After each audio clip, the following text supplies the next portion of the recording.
Welcome back friends in this lecture. આપણે છેલ્લા ઘણા લેક્ચરમાં સજીવ અને વસ્તી એના વિશેના અલગ અલગ ટોપિકની ચર્ચા કરીએ છીએ.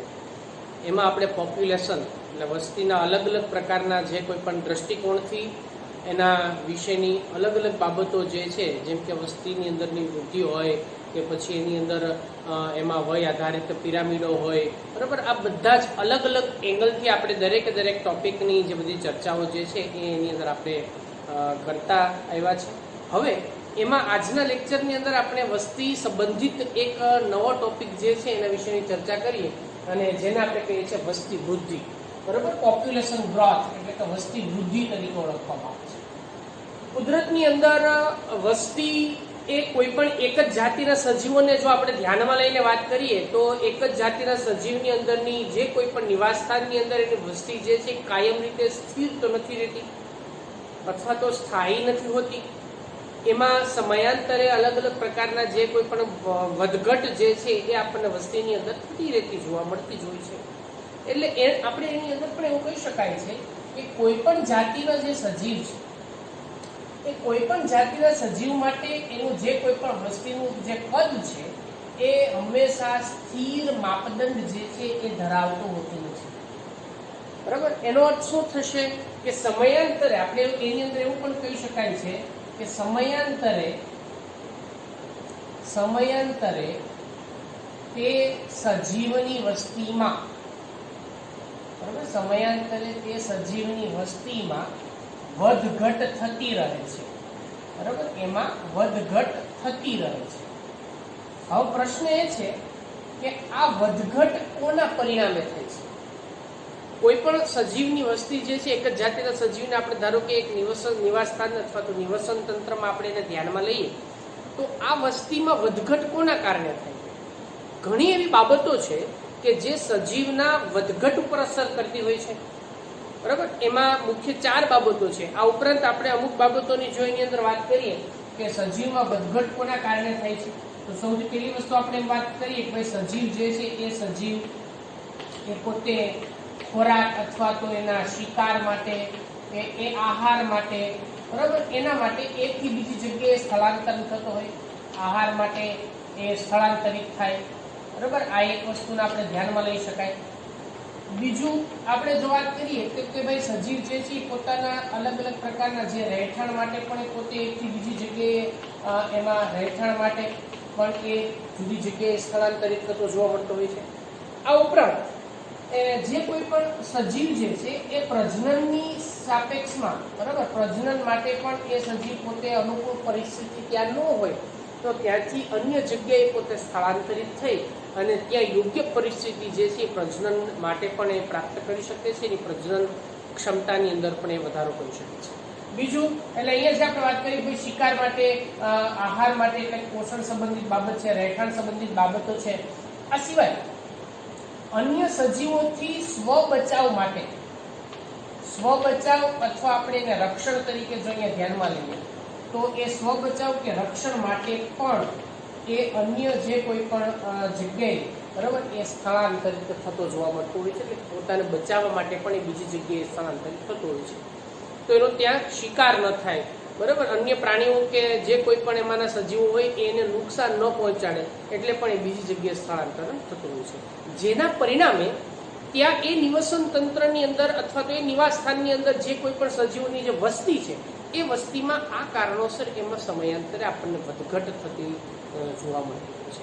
ઘણી વખત પર્યાવરણીય પરિસ્થિતિઓ જે છે, બરાબર, એમાં ધારો કે અતિ વરસાદ, અતિવૃષ્ટિ હોય કે પછી દુકાળ જેવી પરિસ્થિતિ હોય તો આ પરિસ્થિતિ પ્રમાણે પણ સજીવો ત્યાંથી માઇગ્રેટ થતા હોય છે અને એની અંદર આપણને વધઘટ એ જે તે વિસ્તારની અંદર અથવા તો વસ્તીમાં સજીવોની અંદર થતો જોવા મળતો હોય છે.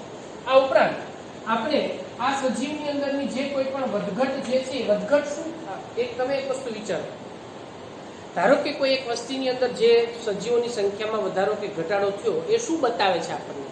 તો કે એ ત્યાં જોવા મળતી પરિસ્થિતિની જે કોઈ પણ આપણને વાસ્તવિક સ્થિતિ છે એનું આપણને માર્ગદર્શન. એટલે સજીવની અંદર સંખ્યામાં થતો ફેરફાર, બરાબર, આ સંખ્યામાં જે કોઈ પણ ફેરફાર થાય છે એ સંખ્યામાં થતો ફેરફાર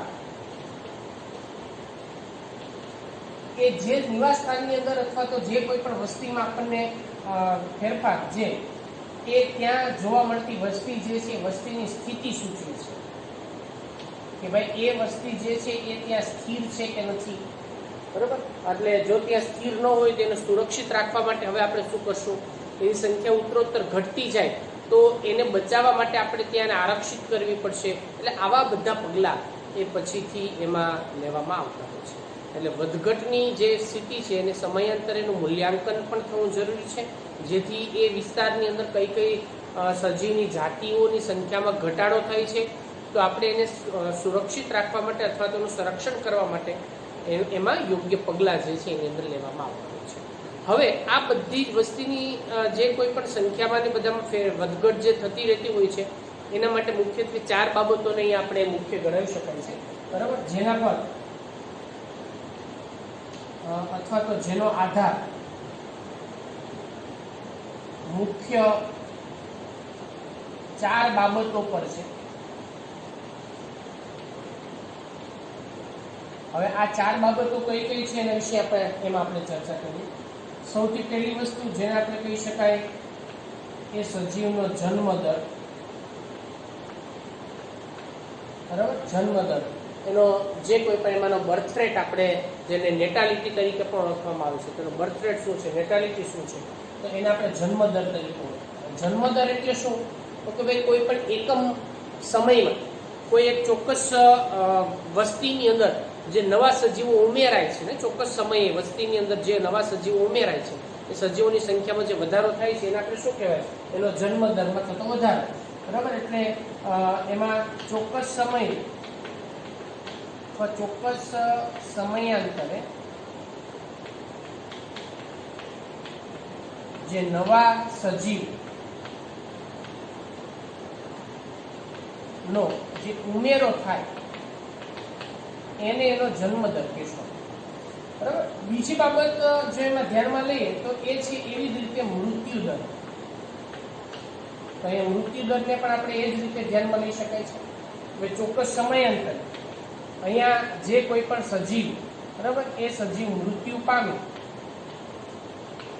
એટલે એની અંદર શું થાય છે, એની સંખ્યામાં અહીંયા ઘટાડો થાય છે. એટલે આ બાબતને પણ એમાં સંખ્યામાં ઘટાડો તરીકે આપણે ધ્યાનમાં લઈ શકાય છે.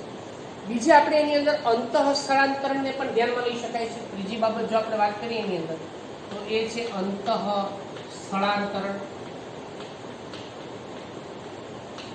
બરાબર. અંતઃ સ્થળાંતરણ એટલે કોઈ પણ જાતિના જે કોઈ પણ સજીવો છે એ સજીવો એ ચોક્કસ સમયગાળા દરમિયાન જે એક જ જાતિના સજીવો હોય એ અન્ય જગ્યાએ, બરાબર, અન્ય જગ્યાએથી વસવાટ કરવા માટે એ વસ્તીની અંદર દાખલ થાય છે, જેને આપણે અંતઃ સ્થળાંતરણ તરીકે ઓળખવામાં આવે છે, ઇમિગ્રેશન તરીકે ઓળખવામાં આવે છે, જેને આપણે આઈ તરીકે દર્શાવીએ છીએ, બરાબર. એટલે આપણે એને ઇમિગ્રેશન એટલે આઈ તરીકે દર્શાવીએ. એટલે અહીંયા શેની વાત કરીએ છીએ આપણે, કે જે કોઈ પણ સજીવો જે બહારના વિસ્તારમાંથી એ વસ્તીની અંદર આપણને એ પોતે ત્યાં સ્થળાંતરિત થતા જોવા મળતા હોય છે, એવા આપણે સજીવોને એમાં અંતઃ સ્થળાંતરણ જે છે એની અંદર એનો સમાવેશ કરવામાં આવતો હોય છે, બરાબર. કે જે બહારથી એ વસ્તીમાં પ્રવેશે છે, બરાબર, બહારથી વસ્તીમાં પ્રવેશે, એને અહીંયા આપણે ધ્યાનમાં લેવાનું છે. હવે અંતઃ સ્થળાંતરણ શું કરે છે, કે બહારથી વસ્તીમાં પ્રવેશે છે તો સંખ્યામાં વધારો કરે છે. ચોથી બાબત જો આપણે એમાં ધ્યાનમાં લઈએ તો આપણે એને કહીએ છીએ બહિર સ્થળાંતરણ, બરાબર. બહિર સ્થળાંતરણ, બહિર સ્થળાંતરણની અંદર આપણે શું કહી શકાય, બહિર સ્થળાંતરણ એટલે સામાન્ય રીતે આપણે એને ઇમિગ્રેશન એટલે કે બહાર એક વસ્તીમાંથી સજીવ જે છે બહાર જતા હોય છે, જેને આપણે આઈ તરીકે દર્શાવવા. એટલે શું થાય છે કે વસ્તીમાંથી, બરાબર, વસ્તીમાંથી એ બહારની બાજુએ બહાર સ્થળાંતરણ પામે છે, બહાર એનું સ્થળાંતર થાય, બરાબર. એટલે આપણે એને આ રીતે કરીશું. હવે એની અંદરની જે કોઈ પણ વસ્તીની જે ગીચતા છે એ એન નંબર ઓફ વસ્તી ગીચતાની અંદર જો આપણે એને ધ્યાનમાં લઈએ અને 4 બાબતોને એકબીજાની સાપેક્ષમાં આપણે જો એનો દર્શાવીએ, બરાબર, જે કોઈ પણ વસ્તીની ગીચતા જો આપણે જે જાણવી હોય તો એમાં વસ્તી ગીચતા ધારો કે આપણે એને એન નંબર તરીકે જો આપણે એમાં લઈએ, બરાબર, તો આપણે 4 બાબતોનો જો એમાં આપણે સમાવેશ કરીએ તો સૌથી પહેલા ધારો કે જન્મદર અને મૃત્યુદર એને આપણે એમાં લીધું, બરાબર. તો અહીંયા આપણે એમાં જન્મદર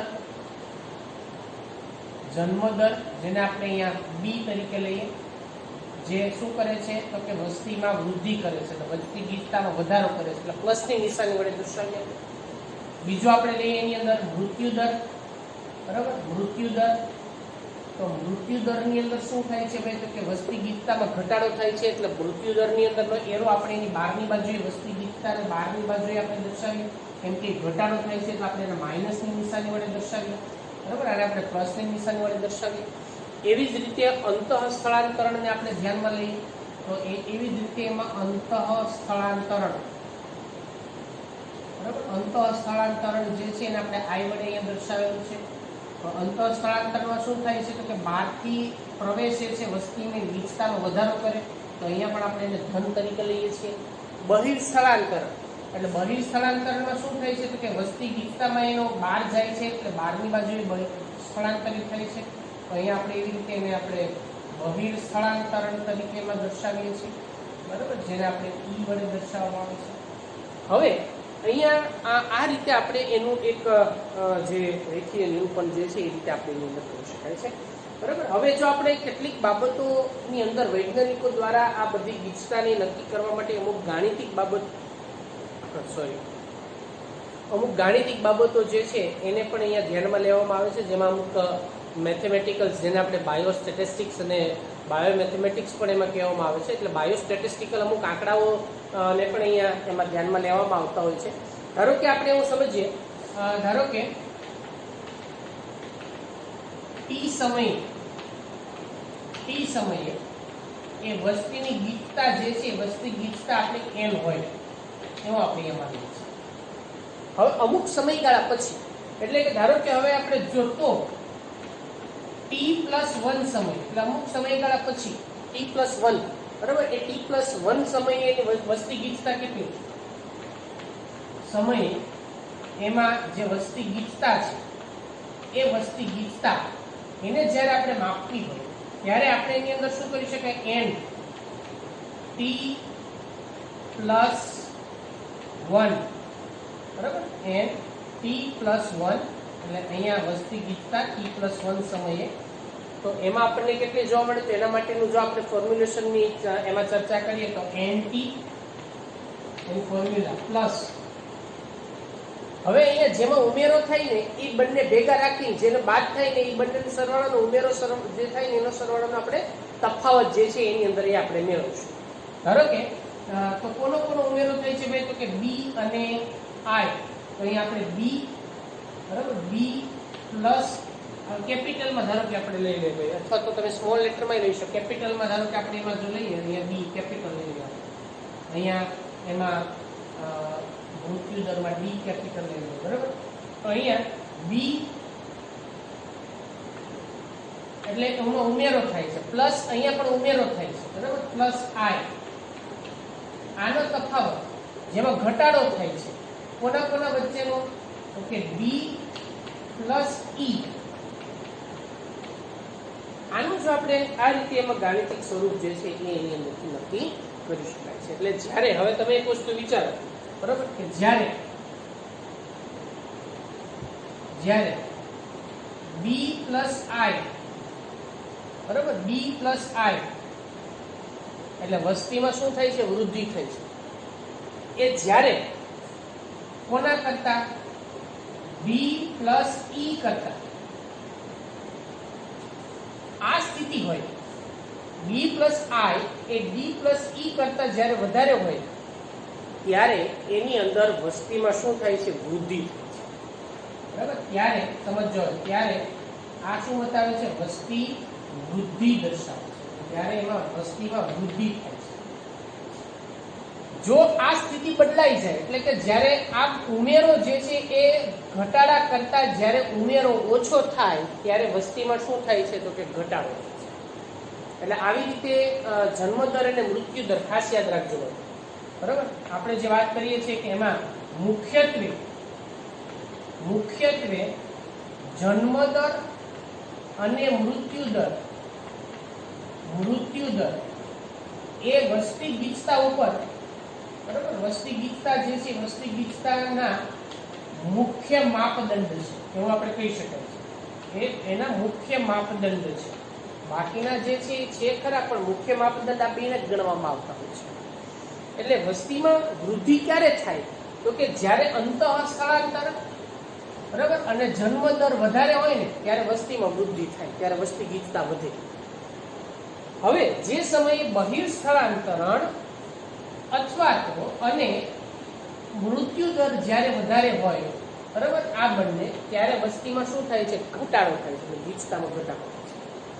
હવે એક વસ્તુ આપણે એવું માનીએ કે ભાઈ જ્યારે કોઈ પણ વિસ્તારમાં વસ્તી ઓછી હોય, હજી ત્યાં વસ્તી બનવાની શરૂઆત થઈ, વસાહત બનવાની શરૂઆત થઈ છે, સંખ્યા હજી ઓછી છે સજીવોની, એ સમયે બરાબર એ સમયે અંતઃ સ્થળાંતરણ જે છે ને એ ઘણો અગત્યનો ભાગ ભજવે છે.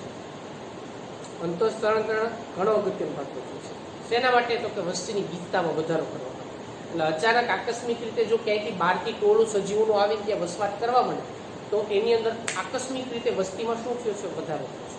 એટલે એવી રીતે જે હજી વિકસિત વસ્તી હોય બરાબર, વસ્તીને વૃદ્ધિના જે કોઈ પણ એમાં હજી શરૂઆત થઈ હોય એવી ઓછી વસ્તી ધરાવતી સજીવો જે છે એની અંદર ખાસ આ અંતઃ સ્થળાંતરને એમાં ઘણો બધો આધારિત આપણને રહેતું હોય છે. એટલે મુખ્યત્વે જન્મદર અને મૃત્યુદર એ બંને વસ્તીની અંદર આપણને ખૂબ એના નિયંત્રણ માટે ખૂબ અગત્યનો ભાગ એ બંને દ્વારા આપણને ભજવતો જોવા મળતો હોય છે.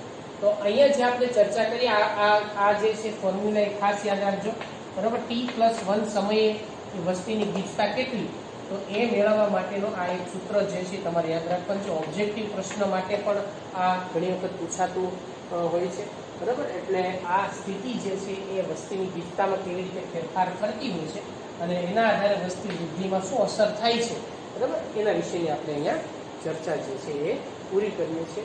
અને વૃદ્ધિના અલગ અલગ પ્રકારના જે મોડલ છે, નમૂનાઓ છે, એ આપણે નેક્સ્ટ લેક્ચરમાં આગળ ચર્ચા કરીશું.